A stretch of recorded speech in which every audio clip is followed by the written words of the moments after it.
Allah Azza wa Jal in Surah Al-Kahf, a surah that we're supposed to recite every Friday, mentions 4 stories. And the third of these stories involves Musa alayhi salam, and it's the only time that the story has been mentioned. It's a very different part of his life, and it's a very personal journey.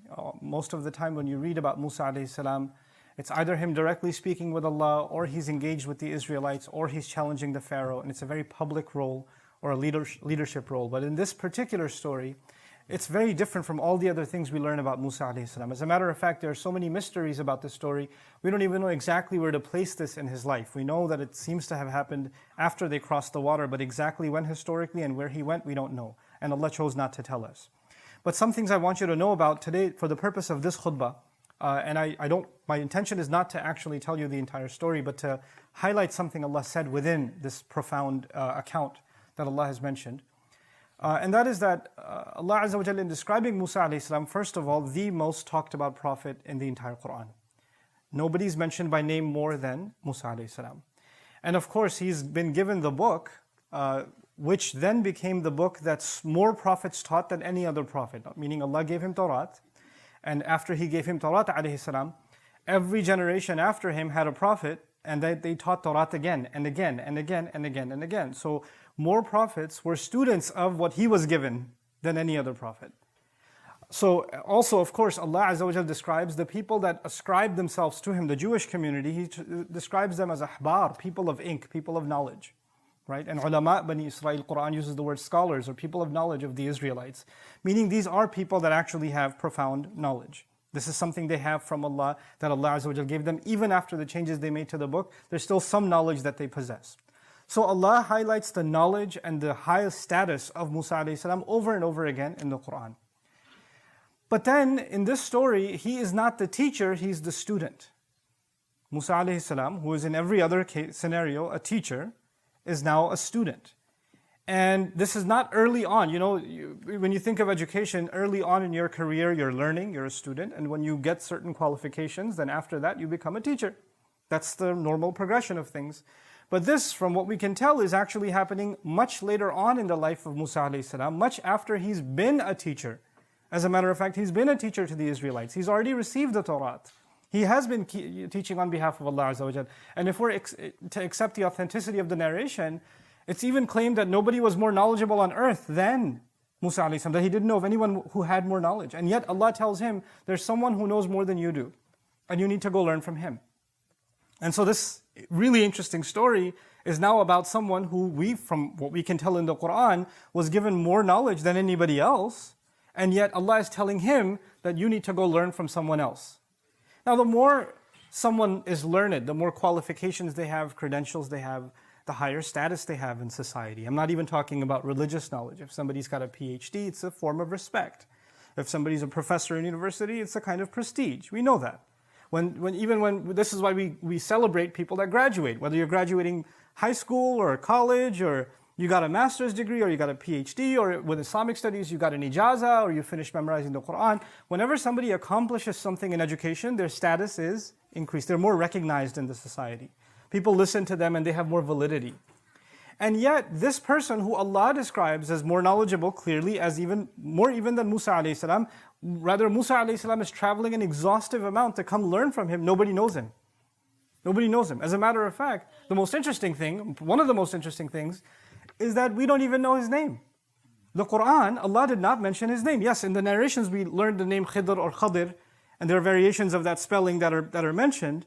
But Allah, in His perfect speech, decided not to tell us who is this teacher of Musa alayhi salam. He didn't tell him his name. So how did Allah describe him?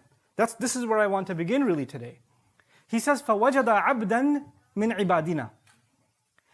Meaning Musa alayhi salam and his young assistant, they traveled together and they eventually found, listen to this carefully now, a slave from among our slaves. Which is probably in closer English expression would be just one of our slaves. They just found one of our slaves. One of our slaves is a description of all of us. That's not a special description. We're learning something profound here. To Allah Azza wa Jal, the more someone gains knowledge, the more they are identified as just another one of Allah's slaves. That doesn't make them more special than anyone else. It actually makes them realize, إِنَّنِي مِنَ الْمُسْلِمِينَ, I'm just among everybody else. I'm not superior to anybody else. You see, every other knowledge, when somebody gains it, somebody gets a degree, they kind of like get a little full of themselves. Like if they're going to a convention and they've got a PhD, they're not just going to say Abdul Karim, they're going to say Dr. Abdul Karim, comma, PhD. Wait, let me put the P with double marker and H and D, you know. Or you introduce yourself to someone, hey, my name is Salman. No, my name is Dr. Salman. Or your email ID, whatever. It doesn't say Zainab, it says Zainab MBA. Or whatever. You have to add your credential because it's a form of I'm something. I have some value, And people love throwing that on. I'm reminded back in the day when I was in college, this is in the 1800s, but when I used to go to MSA conventions, my friends, just for fun, they'd put their name, like he's like the second year of college, he's putting his name, Dr. Faris Mahmoud, PhD, times 10, and they have his label. But the idea that credentials give you a kind of status. And what is that status with Allah? Well, if you really truly have knowledge, and if I really truly have knowledge, then we recognize the highest status with Allah, of the highest knowledge, is that I'm just a slave. And the word slave I use deliberately. I didn't say servant. I said slave, because it's kind of an offensive term.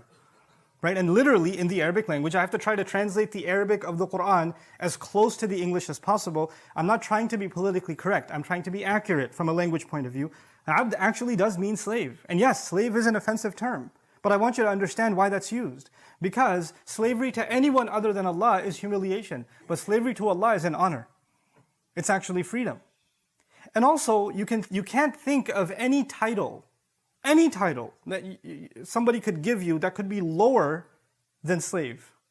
Like whoever has a job in the world, any role in the world, when they take that role, there is no more humble, more lower a title than that one. Here you have someone who has higher and higher, the highest knowledge, and yet all he is abdan, a slave. And on top of that, it's not al-abd. It's not even mu'arraf billam. It's not even the servant. Like this is the man to learn from. No, just any servant. There's an anonymity to him. This is profound because it teaches us something about what it means to truly learn Islam. When somebody's truly learning the knowledge of Allah, then actually they are more and more and more within everyone else, not above. They're not above them. They are more humbled than they are full of their credentials. Do you know where I graduated from? Do you know what degree I have? Do you have an ijazah in this? Did you study under this sheikh? None of that matters now. That disappears. I'm reminded of a really interesting incident or experience. Almost over a year ago, I traveled to Oman, and Sultanate Oman, Muscat, and we had a program there. There was a program that I attended in a masjid for about 7 days. It was an i'tikaf. There were about 500 of us that stayed there. And this was a steady program for just reflecting on the Quran. That's what it was. And there were rules for attending this program.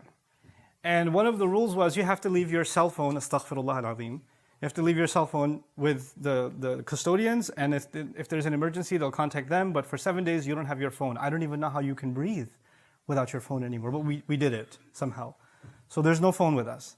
And the second thing was you can only mention your name, and you can only mention where you're from, but you can't say anything else about yourself. Nothing else. There were people there that were scholars of hadith. There were people there that were millionaires. There were people there that were shuyukh, mashayikh, that are teaching their whole life. There were people there that own 2 camels and that's their entire life, is taking care of those camels. There were people there that were taxi drivers, but we don't know who's who. Nobody knows who's who. All you can say is, ismi kada wa kada wa ana min, and that's it. That's all. And you don't say, this is how old I am, this is what I do for a living, this is what my job is. Nope, nothing. And when you're going to discuss Quran, you can't even quote scholars or technical Arabic things or whatever, because that might give somebody a clue, this guy is a scholar. So you can't talk like that. You have to keep everything basic. This is part of the rules, right? And the vast majority of the people that attended I was probably one of the only few that wasn't a scholar. Like there were scholars in this audience. But it was an exercise in humility. It was a profound exercise in humility for 7 days. Just to be abdan min ibadina. Just to be that. Just to be a servant from within our servants. You see, Shah Waliullah Dahlwi rahimahullah said something beautiful. It stuck with me since I heard it in my youth. He described somebody who has true knowledge. He said, when a tree bears fruit, its branch is lower. When the tree bears fruit, its branch is lower. The idea meaning if you've truly borne the fruit of knowledge, then there's a humility that impacts you. You come lower. You don't think of yourself as higher. When somebody's questioning you, criticizing you, in your head you're not processing, who are you to ask me? Excuse me, what do you know? Are you even on YouTube? You're going to ask me? That's not what's going on in your head. That's not what's going on in my head. This is the attitude of abdan min ibadina. Now, Musa alayhi salam was given ilmul kitab. He was given knowledge of revelation. This is the next part of what I want to share with you. Musa alayhi salam was given Tawrat, which is the word of Allah. It's the Quran of that time. It's actually even in one place in the Quran described as another Quran. This is what they were given. So it's that's the word of Allah that he's learned. So how is he going to learn something more profound or different from the word of Allah? He already learned the word of Allah. So how is he learning from someone else? You see, there are two kinds of knowledge. There's two kinds of knowledge. There's the knowledge of Allah's words, and there's knowledge of reality. This is what we're going to learn in the story. There's knowledge of Allah's words, and there's knowledge of reality. And just because somebody has learned, profoundly learned, and internalized the knowledge of Allah's words, that doesn't necessarily mean they've been able to truly understand the knowledge of what? Reality. Those are two different things. And the scholar that he's going to learn from, he's been given the other knowledge, the knowledge of reality. He's been given that kind of, not knowledge of the book. The knowledge of the book is with Musa alayhi salam. And it's profound knowledge. It's the height of knowledge. But this is a different kind of knowledge. And that's the other reason I wanted to highlight, why is it that Allah Azza wa Jal mentions His humility so powerfully, and then adds, وَآتَيْنَاهُ رَحْمَةً مِنْ عِنْدِنَا وَعَلَّمْنَاهُ مِنْ لَدُنَّا عِلْمًا. Listen to this part carefully. The first thing is, he's just one of our slaves. That's it. He's just one of our slaves. The second thing is, Allah especially gave him a mercy. And then says, and we taught him especially from our behalf. Meaning, Allah taught him what could not have been taught to anybody else by anyone else. Especially to him, some knowledge was given of reality. He was able to see reality in a way that we can't see. This was something especially given to him. But the thing I want you to focus on is, Allah Azza wa Jal mentioned that He gave him mercy before He mentioned knowledge. Mercy first, knowledge second. آتَيْنَاهُ رَحْمَةً وَعَلَّمْنَاهُ مِنْ لَدُنَّا عِلْمًا. Why is that important, that Allah gave him mercy? That Allah especially granted him a mercy? You see, this is what's called ataf bayan in Arabic. There are some kinds of knowledge that if you have them, there is no greater mercy on you than that knowledge. Like if you know it, your life becomes easier. If you know it, you'll be happy. If you know it, your troubles will go away.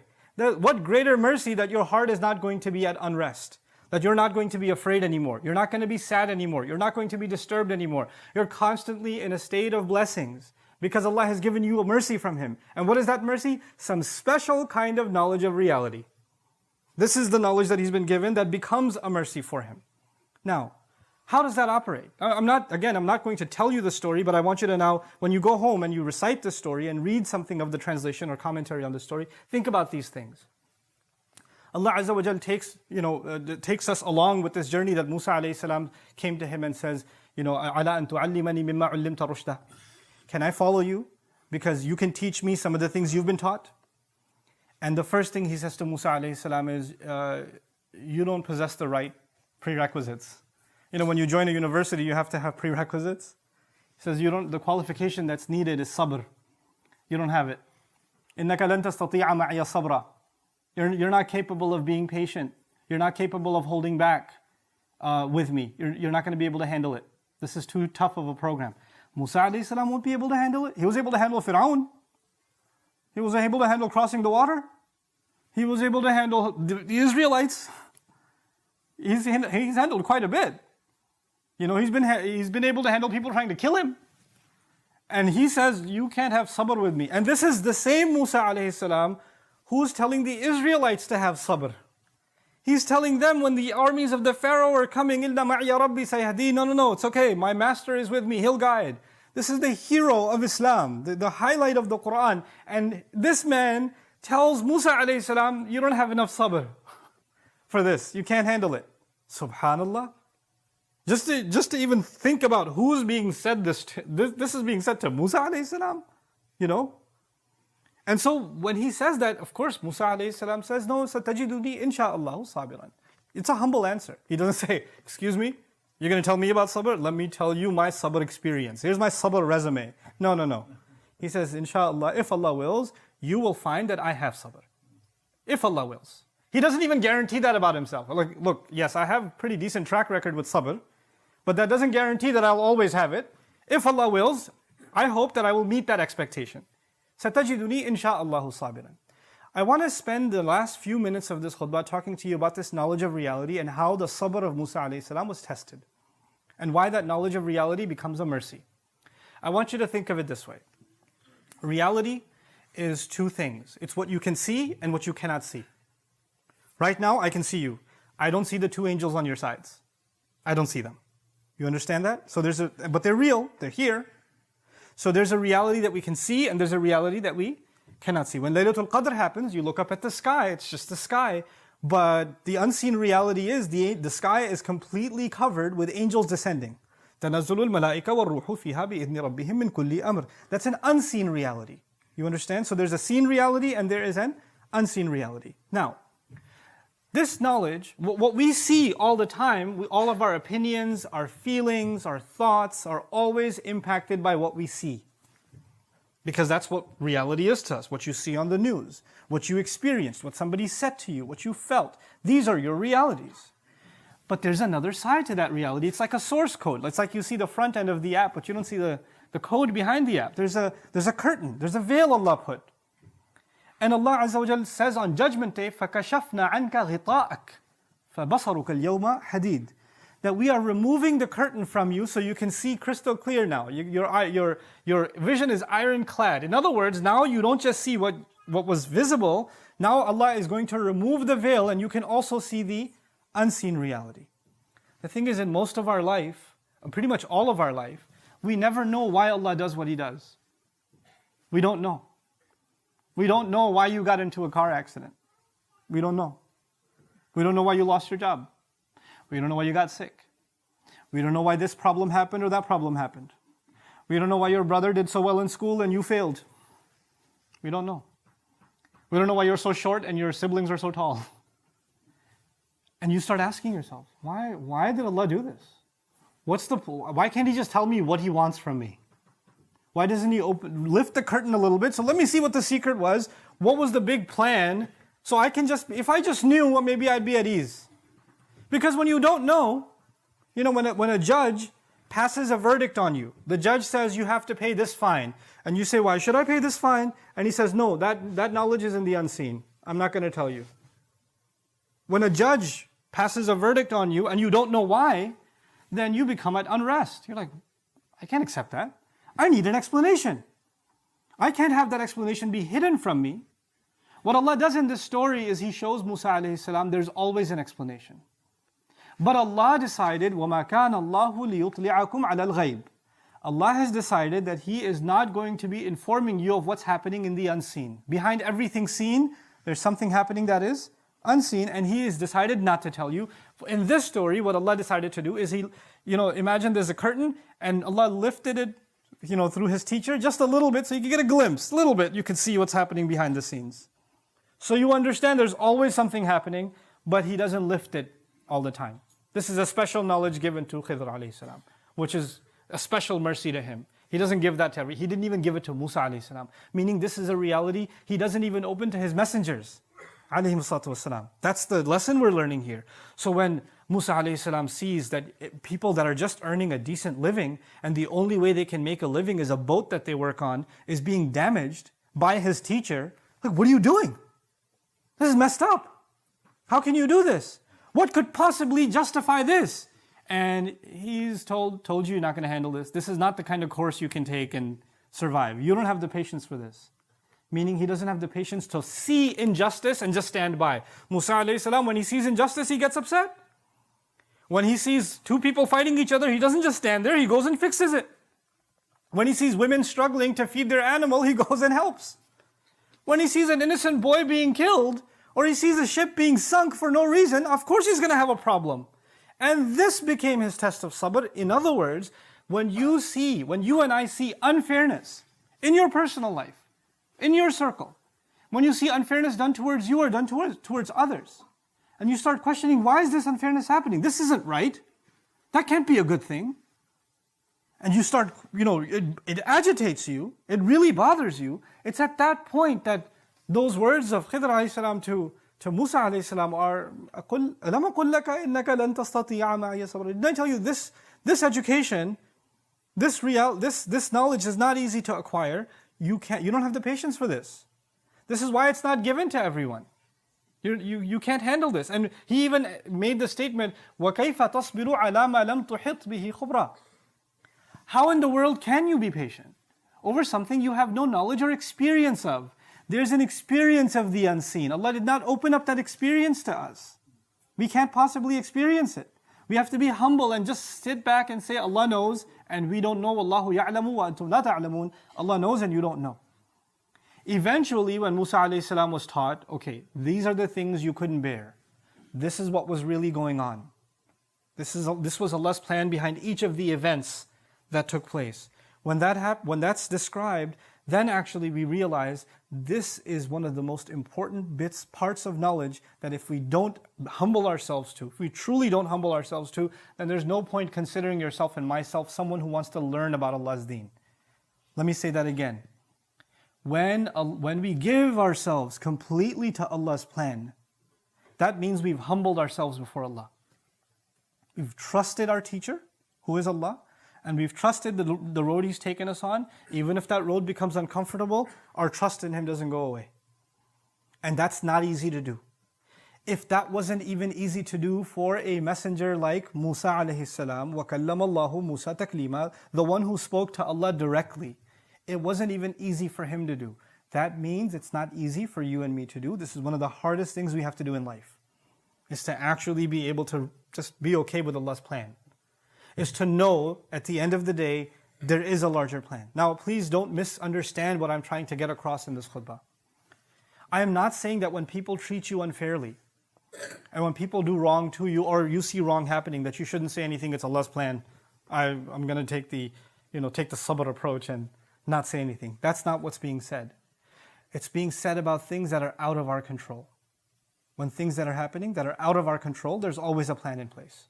There's always something happening that is from Allah. And us standing up for justice, us speaking out against the wrong that is happening, is an obligation we have on ourselves. But this is beyond that. That's obvious. That's common sense.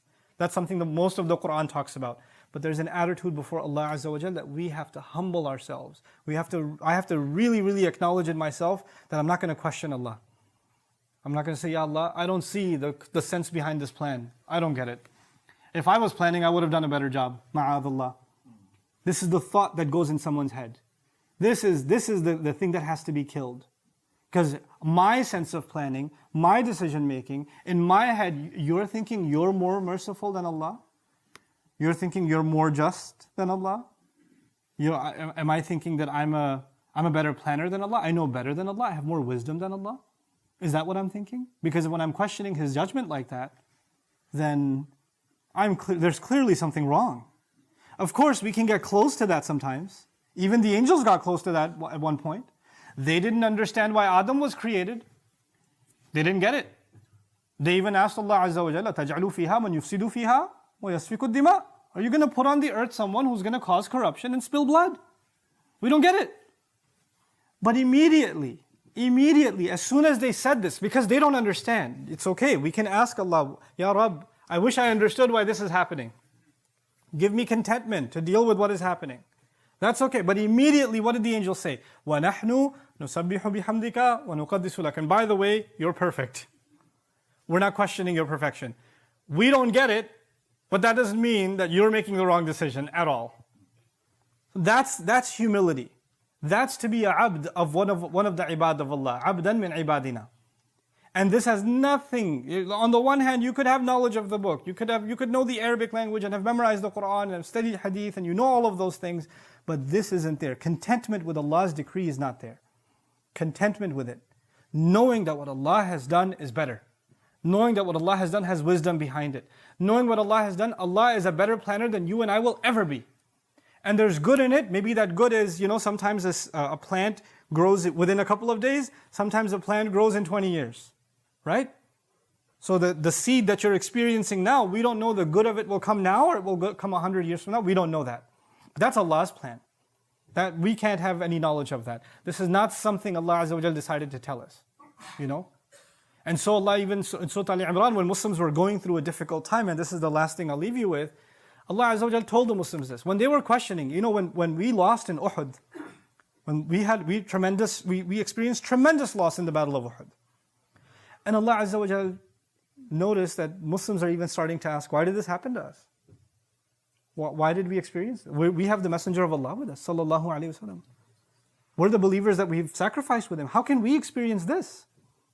Allah says, وَتِلْكَ الْأَيَّامُ نُدَاوِلُهَا بَيْنَ النَّاسِ. These are the days we flip up and down between people. وَلِيَعْلَمَ اللَّهُ الَّذِينَ آمَنُوا. So Allah could know who truly believes. It's easy to believe when you're winning, isn't it? I want to see who really believes when you're what? You're losing. First time I studied this ayah, I used to live in New York. And back then, astaghfirullah, I was a New York Knicks fan. And if you know anything about the New York Knicks, Spike Lee is at every game. Or I don't know if he still is, but he was at every game. And he's got this giant, those shahada fingers, and he's waving. They could be down by 40 points. He's a believer. They call him a true believer. Right? Whether you're winning or not, he's got faith. 3 seconds left in the game, 40 points down, and he's waving the shahada finger. You know, because that's his faith. Well, you know what? That's why they call him a true believer. The idea being, when we are going through difficult times, that's actually when Allah wants to see whether we believe or not. That's actually when faith is truly, you know, not just tested, graded. Think of it as graded. That's what your actual grade is. Are you content with Allah at that time? So he says, I just want to know who truly believes. I want to see your faith in action. I want to see it put to the test. Another place he says, ما كان الله ليذر المؤمنين على أنتم عليه حتى يميز الخبيث من الطيب. Allah will not leave you just comfortable the way you are. He won't. He'll give you a tough time until He can distinguish the filthy from the good and pure. وما كان الله ليطلعكم على الغيب. And Allah will not be telling you what's going on behind the scenes. He will not be telling you the real plan. He said that Himself. This is the humility that is profound, so profound that even a messenger had to travel to learn it. And this is a journey you and I have to take in life, to really, truly let go sometimes of our complaints and of our questionings of Allah's plan. Just let yourself float, let yourself be, and you'll find yourself in peace, and Allah Azza wa Jal will give you contentment in life that otherwise would never have come your way. May Allah Azza wa Jal make us happy with His decree. May Allah Azza wa Jal make us of those radiyallahu anhum wa radu anhu. Allah is pleased with them as they are pleased with Allah. As they are pleased with Allah. So may Allah Azza wa Jal make us pleased with Him and make Him pleased with us. May Allah Azza wa Jal make our difficulties easy for us, and may Allah not make any of our trials a reason for us to lose our faith in Him. Barakallahu li wa lakum fil Qur'an al-Hakim wa nafa'ani wa iyyakum bil ayati wa dhikr al-Hakim.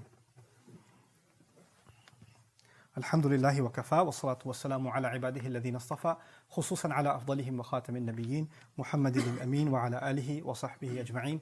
قال الله عز وجل في كتابه الكريم بعد أن أقول أعوذ بالله من الشيطان الرجيم إن الله وملائكته يصلون على النبي يا أيها الذين آمنوا صلوا عليه وسلموا تسليما اللهم صل على محمد وعلى آل محمد كما صليت على إبراهيم وعلى آل إبراهيم في العالمين إنك حميد مجيد اللهم بارك على محمد وعلى آل محمد كما باركت على إبراهيم وعلى آل إبراهيم في العالمين إنك حميد مجيد.